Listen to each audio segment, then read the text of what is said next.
ബാക്കി വന്ന പുഴുങ്ങിയ കപ്പ കൊണ്ട് എങ്ങനെയാണ് കപ്പപ്പൂട്ട് ഉണ്ടാക്കുന്നതെന്നാണ് ഇന്ന് ഞാൻ കാണിക്കാൻ പോകുന്നത്.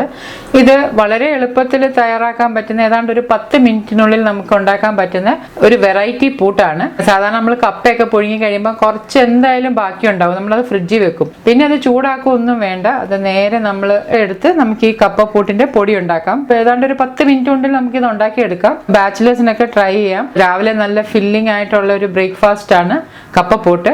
പണ്ടൊക്കെ കപ്പപ്പൂട്ട് ഉണ്ടാക്കുന്നത് കപ്പ പൊടി വെച്ചിട്ടാണ്, അതായത് കപ്പ പുഴുങ്ങി ഉണക്കി അത് മില്ലി കൊടുത്ത് പൊടിച്ചിട്ട് ആ പൊടി വെച്ചിട്ടാണ് കപ്പപ്പൂട്ട് ഉണ്ടാക്കുന്നത്. ഇത് കുറച്ചാൾ മുന്നേ എൻ്റെ മനസ്സിൽ വന്ന ഒരു ഐഡിയ ആണ്. അപ്പം ഞാൻ ഇങ്ങനെ കുറേ പ്രാവശ്യം ഉണ്ടാക്കി നോക്കി, എല്ലാവർക്കും ഭയങ്കര ഇഷ്ടമായി. 3-4 കൊല്ലം മുന്നേ ഞാൻ എൻ്റെ ബ്ലോഗിൽ ഇത് ഷെയർ ചെയ്തിട്ടുണ്ട്. അപ്പം ഇന്ന് നമുക്ക് വളരെ എളുപ്പത്തിൽ ബാക്കി വന്ന പുഴുങ്ങിയ കപ്പ കൊണ്ട് എങ്ങനെയാണ് കപ്പപ്പൂട്ട് ഉണ്ടാക്കുന്നതെന്ന് നമുക്ക് നോക്കാം. പുഴുങ്ങിയ കപ്പയൊക്കെ മിച്ചമുള്ളപ്പം നമ്മളത് സാധാരണ ഫ്രിഡ്ജിൽ വെക്കും. പിന്നെ അടുത്ത ദിവസം രാവിലെ ഇതിങ്ങനെ എടുത്തിട്ട് കുറച്ചും കൂടെ ചെറുതായിട്ടൊന്ന് മുറിക്കുക.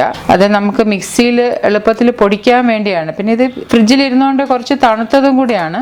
ഇനി ഇത് 1 കപ്പ് മെഷർ ചെയ്തെടുക്കാം. അപ്പോൾ കപ്പ പുഴുങ്ങിയത് ചെറിയ കഷ്ണങ്ങളായി മുറിച്ചത് ഇപ്പോൾ 1 കപ്പ് എടുത്തു വെച്ചിട്ടുണ്ട്. പുഴുങ്ങിയ കപ്പ മിക്സിയുടെ ബൗളിലേക്ക് ആഡ് ചെയ്യാം. ഇനി ഇതിലേക്ക് 1/2 കപ്പ് വറുത്ത അരിപ്പൊടി, നൈസായിട്ടുള്ള അരിപ്പൊടിയാണ് ആഡ് ചെയ്യുന്നത്. ഇപ്പോൾ ഒരു 1/2 ടീസ്പൂൺ ഇന്ദുപ്പ്. കപ്പ പുഴുങ്ങുമ്പോൾ നമ്മൾ കുറച്ച് ഉപ്പിട്ടിട്ടാണല്ലോ പുഴുങ്ങുന്നത്, അത് പ്രത്യേകം ഓർക്കണം, അതുകൊണ്ട് ഉപ്പ് കൂടി പോകരുത്. ഇനി ഇത് വെള്ളം ഒന്നും ആഡ് ചെയ്യാതെ നമുക്കൊന്ന് പൊടിച്ചെടുക്കണം. ഞാൻ ആദ്യം ഇതൊന്ന് ജസ്റ്റ് ഒന്ന് പൾസ് ചെയ്യും, ഒരു 20 സെക്കൻഡ്സ് ഒന്ന് പൾസ് ചെയ്യും.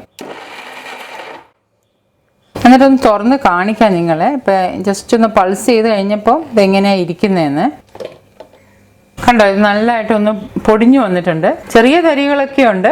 ജസ്റ്റ് ഒന്നൊന്ന് കറക്കിയതേ ഉള്ളൂ. ഇനി ഞാനത് 1-2 പ്രാവശ്യം കൂടെ ഒന്ന് കറക്കാൻ പോവാ.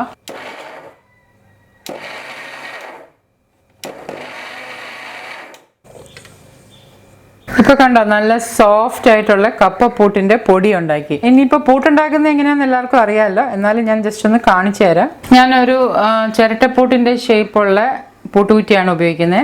മറ്റേ നീളത്തിലുള്ള പൂട്ടുകുറ്റി ഉപയോഗിക്കാം. പൂട്ടുകുറ്റി എപ്പോഴും നനച്ചിട്ട് വേണം പൂട്ടിന്റെ പൊടി നിറയ്ക്കാനായിട്ട്. ഞാൻ ഇതിലേക്ക് കുറച്ച് തേങ്ങാപ്പീര ആഡ് ചെയ്യുന്നു. ഒരു 2 ടേബിൾ സ്പൂൺ മതിയാവും. ഇനി ഇതിലേക്ക് നമ്മൾ പൊടിച്ചു വെച്ചിരിക്കുന്ന കപ്പപ്പൊടി,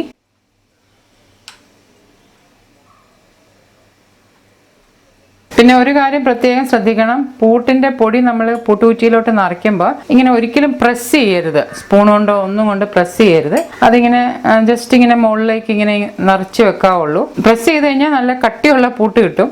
നല്ല സോഫ്റ്റ് പൂട്ട് കിട്ടണമെങ്കിൽ ഇങ്ങനെ ജസ്റ്റ് ഒന്ന് മുകളിലേക്ക് ഇങ്ങനെ വെക്കുകയേ ചെയ്യാവുള്ളൂ. ഇനി കുറച്ച് തേങ്ങാപ്പീര ഞാൻ ഇതിൻ്റെ മേളിലേക്ക് വെച്ച് അടപ്പ് കൊണ്ട് അടച്ച്, ഇവിടെ ഓൾറെഡി ഞാനൊരു കുക്കർ ചൂടാക്കി അതിൽ നിന്ന് സ്റ്റീം വരാൻ തുടങ്ങി. അപ്പോൾ ആ കുക്കറിൻ്റെ നോബിലേക്ക് ഇത് ഇറക്കി വെക്കുക. ഇത് പെട്ടെന്ന് തന്നെ സ്റ്റീം വരാൻ തുടങ്ങും. ഏതാണ്ട് ഒരു 1 മിനിറ്റ് എടുക്കുകയുള്ളൂ നമ്മൾ ഹൈ ഫ്ലെയിമിൽ വെച്ചാൽ സ്റ്റീം വരാനായിട്ട്. ഈ സ്റ്റീം വരാൻ തുടങ്ങി കഴിയുമ്പോൾ നമുക്കിത് ചെറിയ ഫ്ലെയിമിൽ വെച്ചിട്ട് ഒരു 1-1.5-2 മിനിറ്റ് മതിയാവും. ഇപ്പോൾ അത് സ്റ്റീം വരാൻ തുടങ്ങി.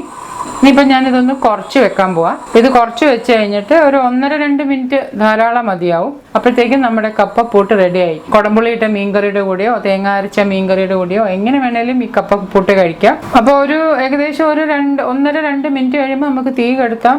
ഇപ്പം ഞാൻ തീ കെടുത്തിട്ട് ഏതാണ്ട് 1 മിനിറ്റായി. നമുക്ക് തുറന്ന് നോക്കാം. നല്ല ആവി പറക്കുന്ന കപ്പപ്പൂട്ട് റെഡി. ഇത് നമുക്കൊരു പ്ലേറ്റിലേക്ക് മാറ്റാം.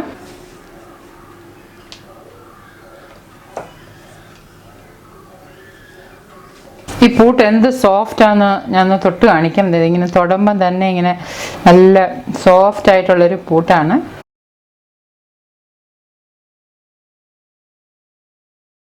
അപ്പോൾ ഇതെല്ലാവരും ട്രൈ ചെയ്ത് നോക്കുക. പുഴുങ്ങിയ കപ്പയൊക്കെ മിച്ചം ഉണ്ടെങ്കിൽ ഫ്രിഡ്ജിൽ വെച്ചിട്ടുണ്ടെങ്കിൽ അത് പിന്നീട് എടുത്ത് ചൂടാക്കാനൊക്കെ മടിയാണെങ്കിൽ ഈ ഒരു കപ്പപ്പൂട്ട് ഉണ്ടാക്കി നോക്കുക. അപ്പോൾ നിങ്ങൾക്ക് എല്ലാവർക്കും വളരെ ഇഷ്ടപ്പെടും. ഇത് മീൻ കറിയുടെ കൂടെ ഇറച്ചിക്കറിയുടെ കൂടെയോ എങ്ങനെ വേണേലും ഇത് കഴിക്കാം. അപ്പോൾ എല്ലാവരും ട്രൈ ചെയ്ത് നോക്കുക. എങ്ങനെയുണ്ടെന്ന് കമൻറ്റിലൂടെ അറിയിക്കുക.